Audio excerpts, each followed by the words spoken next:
I just want to point out that this presentation is a bit longer than the ones this morning. I'm going to take a full hour to discuss the kind of work we've been doing in the Montreal area for professional development that really focuses on teacher collaboration.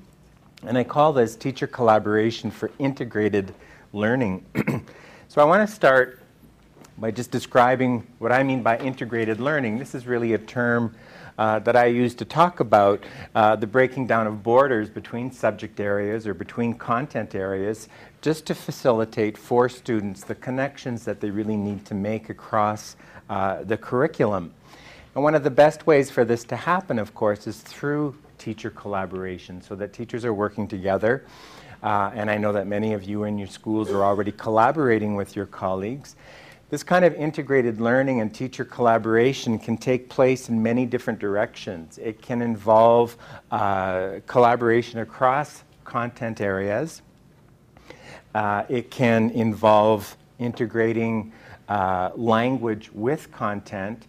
And it can also involve integration across languages, so across the target languages, involving collaboration between English and French teachers or English and Spanish teachers. So if you look, I've just sort of selected here to give you an overview of the possibilities here. I've chosen social studies and science, so that integrated learning really follows any of these trajectories, so that a science teacher could collaborate with a social studies teacher, and it could be in either language, right? They could be both teaching the same language. It could even be a different language. And language arts teachers, of course, can collaborate with science teachers and so on. And this is done a lot at the elementary level, and of course is more challenging at the high school level. And yet I really do think is kind of the future of language education. We need to break down some of these borders to facilitate integrated learning.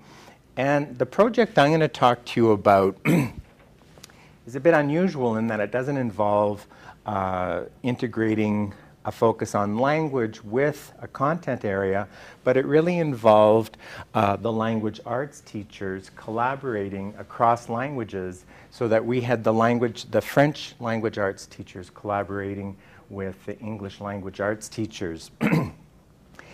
And these are the projects that I want to talk to you about. So why did we do this? Why is it important? The question has been raised many times here about the role of L1 and L2 learning, right? And we used to try so hard in immersion to keep them separate, so that in the French class, a word of English was never supposed to be uttered, and vice versa, basically. But what we know now is that obviously the first language is a really powerful tool for second language learning, right? It can be a useful tool. The question is, how can we capitalize on that? And that's really what these projects are about. We also know, I find this part very interesting, we also know that L2 learning has very positive effects on L1 development. So the effects really are bilateral. It's very interesting. So this is something we want to nurture in classrooms, and a lot of this has to do with the work of Jim Cummins and his proposal for a common underlying proficiency that really allows skills to transfer from one language to another language. In other words, we don't have to learn everything in one language and then learn it all over again in another language. There's all sorts of basic transfer, even to the point where if you've learned to read in one language, reading in a second language is easier, because you've already learned to read. You don't have to learn how to read all over again. You already have lots of strategies that transfer across languages, right?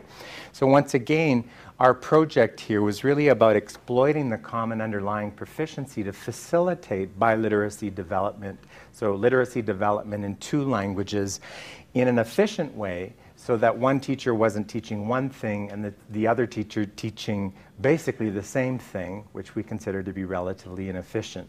I'll be giving you some very concrete examples of what I mean by this.